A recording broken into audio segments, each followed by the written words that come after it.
ದೇವರು ಆತನನ್ನು ನಮ್ಮ ಅಪರಾಧಗಳ ನಿಮಿತ್ತ ಮರಣಕ್ಕೆ ಒಪ್ಪಿಸಿಕೊಟ್ಟು ನಮಗೆ ನೀತಿವಂತರೆಂಬ ನಿರ್ಣಯವು ಉಂಟಾಗುವ ನಿಮಿತ್ತ ಜೀವದಿಂದ ಎಬ್ಬಿಸಿದನು. ರೋಮಾಪುರದವರಿಗೆ 4:25.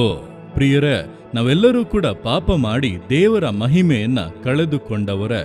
ಆದರೆ ನಮ್ಮನ್ನು ಪುನಃ ದೇವರ ಮಹಿಮೆಯಲ್ಲಿ ಆತನೊಟ್ಟಿಗಿರುವಂಥ ಸಂಬಂಧದಲ್ಲಿ ಸೇರಿಸುವುದಕ್ಕಾಗಿ ಯೇಸು ಕ್ರಿಸ್ತನು ನಮಗೋಸ್ಕರ ಶಿಲುಬೆಯಲ್ಲಿ ಬಲಿಯಾದನು.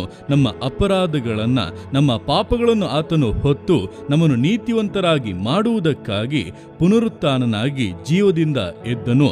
ಆದ್ದರಿಂದ ನಮ್ಮನ್ನು ನೀತಿವಂತರು ಎಂಬುದಾಗಿ ನಿಲ್ಲಿಸುವುದಕ್ಕೆ ಜೀವವುಳ್ಳಂಥ ಸರ್ವಶಕ್ತನಾದ ದೇವರಿದ್ದಾನೆ. ಆದ್ದರಿಂದ ಧೈರ್ಯವಾಗಿ ಹೇಳಿ, ನಾನು ನೀತಿವಂತನು, ದೇವರ ರಾಜ್ಯದ ಬಾಧ್ಯಸ್ಥನು ಎಂಬುದಾಗಿ ದೇವರು ನಿಮ್ಮ ಸಂಗಡ ಇದ್ದು ಈ ವಾಕ್ಯಾನುಸಾರವಾಗಿ ನಿಮ್ಮನ್ನು ಆಶೀರ್ವದಿಸುವರು.